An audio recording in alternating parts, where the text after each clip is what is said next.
This is a very simple servo system that we had put together in the lab years ago to experiment with closed loop concepts at a real basic level. Just try to make some of them come to life. I thought it might be worth looking at just because the perspective in this example is more of a gain oriented perspective. You kind of tend to focus on adjusting the gain of the system. As we've mentioned before, that is also adjusting the proportional band. They're two sides of the same coin. They're just inverses of each other. But I thought we could look at this system, even as simple as it is. It helps you see that sometimes in your mind you're visualizing gain and adjusting that, and sometimes you might be visualizing the proportional band, the width of it, as you're making your adjustments. And some controllers, in fact, have it labeled as a gain adjustment that you might be doing, and some might have it labeled as a proportional band adjustment. So the system itself, as we said, is super simple. What we did, we had some motors that have a potentiometer attached to them. It's something like you would find in the automated sound consoles, that are used today. So when the motor rotates, it'll rotate the pot fully counterclockwise or fully clockwise. And we put plus 10 volts at the clockwise end of the pot, and negative 10 volts at the other end of the fixed resistance of the pot, counterclockwise. So the wiper is going to be able to rotate and get all the way to plus 10 volts when it's full clockwise, and all the way to negative 10 volts when it's full counterclockwise. So it can generate a feedback signal anywhere between negative 10 and positive 10 volts. And we had a PC just set up with a USB interface outputting what would be our set point. So basically, it was a little computer controlled servo. You could type in where you want that motor to be, and that would be in terms of, you would type that in on the screen, but the output voltage would be somewhere between negative 10 and positive 10 volts. So your set point determines the position of the motor, and it can be designated to be anywhere between negative 10 and positive 10. So if you typed in 0 volts, it would be right at the halfway point. The motor would spin right to that point. So how's it getting there and then stopping?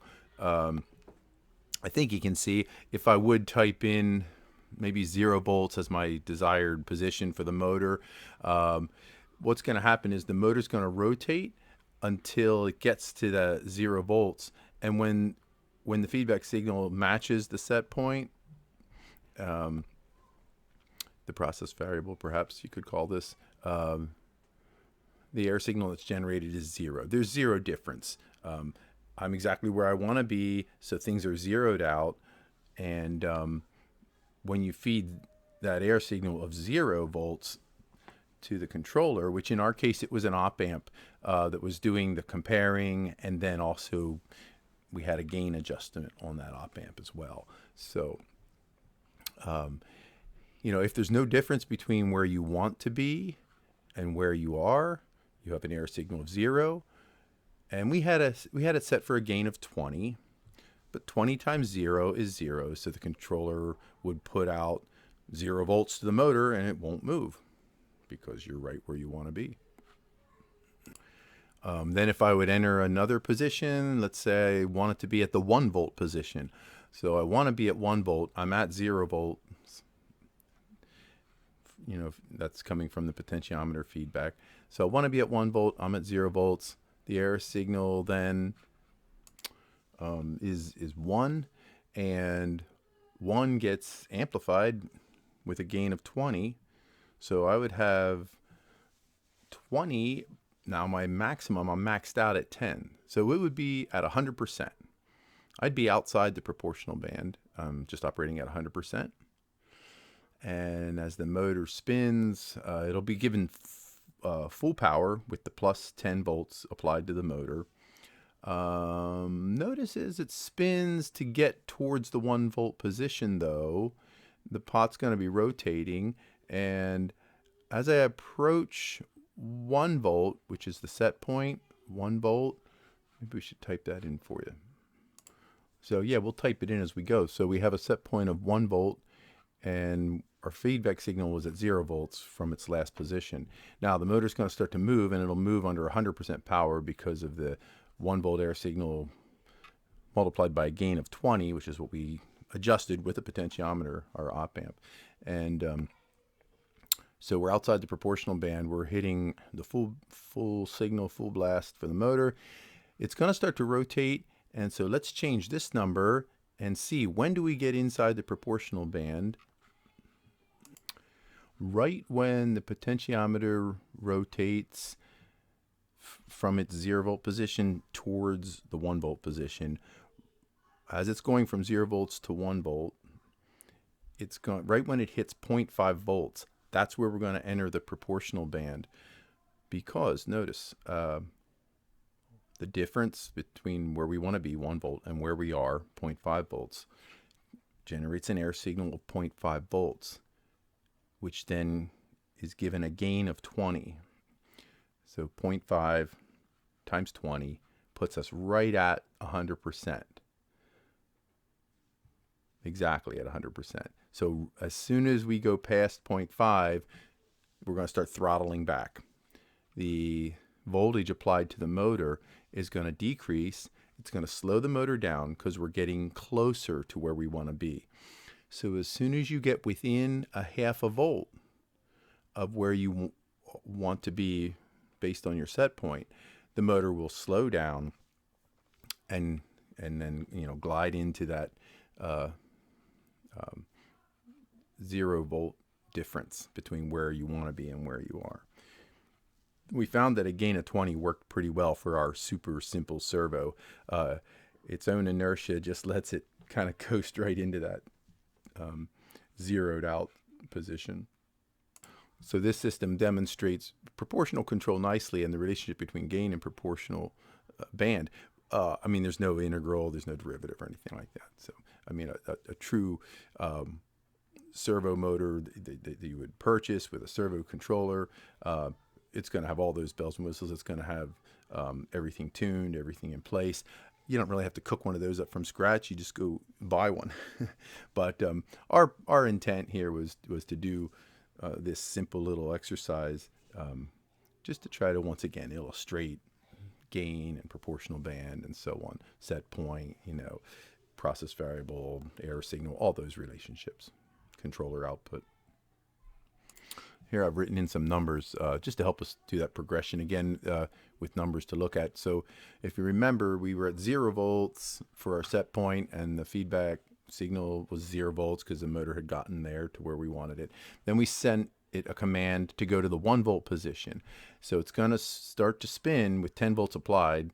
We're outside the proportional band at that point, and it's getting full power. And as it rotates, the pot rotates, and as the pot rotates, we start to move towards the 1 volt requested position. And so the pot is at 0 volts, but it's going to start to move towards 1 volt with 100% power because it's outside the proportional band. But when it gets to the 0.5 volts, we said that's where we enter the proportional band. So I wanted to just make sure we illustrate that. Let's just go a little farther where we'll be actually into the proportional band, and you can see what happens to the controller output. So we said 0.5 is the entrance to the proportional band, and so 0.6, it'll be rotating. When it gets to 0.6 volts coming as our feedback signal from the pot, that's the positional information. We're at 0.6. That means we are 0.4 volts away from where we want to be. That's the error signal, which gets amplified with a gain of 20. And that gives us 20 times 0.4. That gives us an 8 volt controller output signal. that's applied to the motor. So it's slowing down. And just to progress the example a little farther, you can see as the motor keeps rotating towards the requested set point position of 1 volt, the pot is going to be getting closer now. It's moving, and it's now at the 0.9 volt position. So we're only 1/10 of a volt apart from where we want to be. So the air signal is just 0.1 volts. Again, the gain of 20 creates the controller output signal of 2 volts. So the motor's getting very slow now as it just gets close to stopping right where we want it to. Again, I know this is a super simple system, so if you know something about servo systems, you can understand. I'm sure you are thinking that. I mean, obviously, a lot of things with this simple system that we would need to, overcome and improve on. That at 2 volts, obviously, we have very low torque here, so it's very simple, but it gets the job done as far as portraying all the different elements of a closed loop system, I think. In real world applications, it might not cut it, of course, because you can't just cut the voltage and lose all your torque and hope you coast into the spot. That's what we did, basically, but it works. It works for this purpose. Actually, that fact does bring up a nice illustration of the need for integral, because what would happen with this system, we kind of tuned it, well, we adjusted the gain so that it would just, just lose torque just to the point where it would just have enough inertia to coast to the finish spot. But if that didn't happen, we would have that steady state air.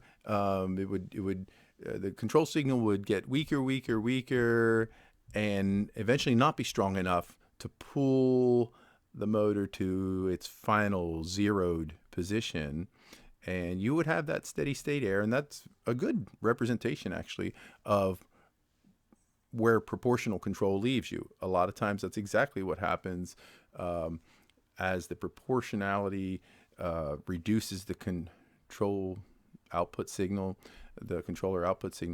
As that's reduced, it's going to get to a point where it just can't do what it needs to do, and you're left just a little short of your final point that you were trying to get to.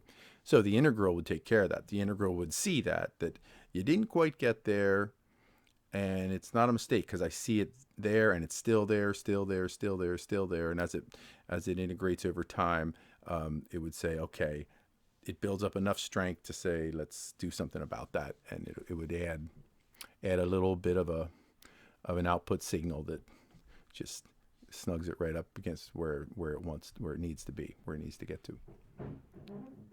And after the integral does its job by adding a little bit to the proportional output,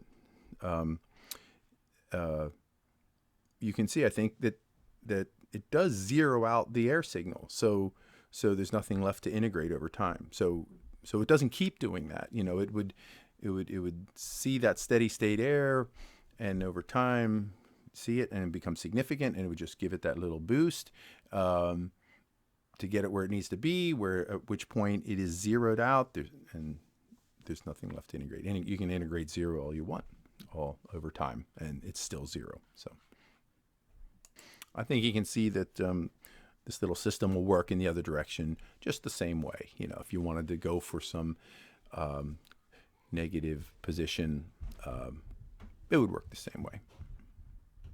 Actually, I guess I should say not just an absolute negative position, but a position that's negative relative to where you are. For example, if I was at 2 volts and I want to go to 1 volt, that would require a negative voltage output from the controller, and the motor would get that. And that's why we need the dual supply. We need to have the controller's output signal capable of going full blast 10 volts in one rotation direction, or the opposite polarity to get the motor to go the other direction. So that was another thing that, of course, we had to design into it. We couldn't just do it with a single polarity supply. Here I just put those numbers on so we can see it clearly. Like we said, let's pretend that the motor's sitting at the 2 volt position, and we can see that process variable feedback signal right here. And then let's say the desired position, the command that you send it, the set point, is to go to the 1 volt position, and you can see what happens. Your error signal is now negative. So you're at 2 volts, you want to get to 1 volt, that's the negative direction. Generates a negative 1 volt error signal. It's amplified with a gain of 20. That pushes us outside the proportional band, but we'll be at maxed out. As high as we can go is negative 10, but you can see that it'll call up the negative 10 volts to be applied to the motor, and it'll spin counterclockwise then. And of course, same way as before, when you get within a half a volt of where you want to be, you're entering the proportional band, and the motor will then slow down because the controller output signal will be proportional to the distance you are from your desired destination, your set point. So it'll start becoming proportional, and that just means it's going to reduce from full on 100% back down to 0. That is another nice thing about showing the servo example. Again, it brings up the differences between systems that you always have to be aware of. What kind of system are you trying to control in a closed loop? Like we said, the heater system, when you get the temperature where you want to be, that doesn't mean you're going to go to 0 on your controller output signal. For a servo, yes, you got the motor where you want it, and now you don't want it to move at all, so you apply a 0 level to it. But for a heating system, you get the temperature where you want it to be, like 200 degrees in their one example, and that doesn't mean you cut power to it. That means you sustain the power that's present. So yeah, so very different depending on your system. So just to wrap up, I mean, we can look at a couple statements, and this is all in the handout, but the feedback signal, if it matches the set point, the error is 0, controller output is 0. No movement. It's right where it needs to be. Like we said, our gain is 20, so we have that. And then let's look at this inverse relationship, see if it holds true. I know we did it with the heater example. We set the proportional band, and we could visualize that in our spreadsheet where it's an actual width, and then we took that proportional band and inverted it to see, what would the gain be once you set the proportional band? What did that do to the gain? And we saw that if you narrow the width of the proportional band, that means the 0 to 100% output of the controller is now spread over a narrower range of process variable change. So gain is higher. Gain goes up. For a given percent change in the process variable, the output controller signal is going to be more.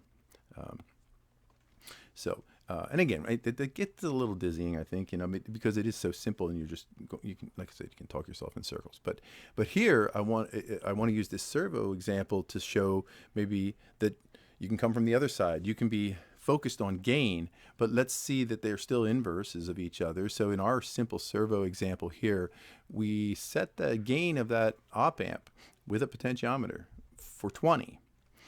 That means that the proportional band should be 1 over 20. Let's see if that's true. 1 over 20, well, that would be 0.05. Expressed as a percent would be 5%. And of the span. Now, the span in our example, in our servo example, if you remember, is negative 10 to positive 10. So it's a span of 20. What's 5% of 20? It's 1 volt. So we have a proportional band that is 1 volt wide, and it's centered on 0 volts. So the proportional band is going to go from negative 0.5 to positive 0.5. That's exactly what we saw when our eyes were focused on gain. But we could come at it from the opposite direction now. we could say, we can probably see it, and I hope you can see it, or in your mind's eye. I could have thought to myself, when do I want proportionality to kick in for this servo motor? And the answer to that question would be, right when I get within half a volt of where I want to be, I want to start slowing down. So do you see how that works? So that would be my mind thinking in terms of proportional band. When do I want to start slowing down? And that gives me a visual and proportional band in my mind's eye. Or I could say, how much gain do I want that op amp to apply to a given change in the process variable? Or another way to say that is to the error signal. So once again, we've kind of, I hope, illustrated the inverse relationship of gain and proportional band, and the fact that they are just two sides of the same coin. One last thing to mention probably about that whole gain proportional band relationship, and it can get you a little tangled up sometimes. I have to remind myself, gain is unitless, and the proportional band, if you wanted to have this simple inverse relationship with gain, the proportional band has to be expressed as percent of the span. That's what ties them together, to just simply be able to flip them as far as inverse back and forth. So again, gain is no units, and proportional band expressed as a percent of the span. That's the key. And this last statement then sums up what we saw again in our workings of the system. You know, as soon as you get within a half a volt, well, if you're outside, if it's a half a volt or more, you're operating at 100%, 10 volts. And then when the error signal is within a half a volt, if it's between 5 or plus 5, but that means you're just within a half a volt of where you want to be. Then you're in the proportional band, and the controller output's proportional to that. So again, I guess I already said exactly that, didn't I? Okay, and one more little thing at the end. I promised my 5-year-old and 7-year-old, Liam and Tristan, that if they let me do this video and they were quiet, I would let them say hi at the end. So, you guys want to say hi? Mm-hmm. Okay. Hi. Hi. That was Liam, and then that was Tristan. Do you guys like electronics? Yes. Yeah. Oh, cool. And we did some at my school. Oh, nice. One day. Oh, yeah, I remember that. That was fun. Mm-hmm. Cool. Yeah. So that's great. I'm happy they like electronics. What else do you guys like? What other stuff? You're being quiet. It's not just electronics, right? I like playing soccer. Oh, yes. You have to have sports. It's going to rain all day, all night, and Sunday too. Oh, no soccer today then. Okay. And music. You guys like music, right? Yes. Yeah. You don't like practicing piano, but Nah. someday you'll like playing piano. So there you go. Good balanced life is what it's all about. Yeah.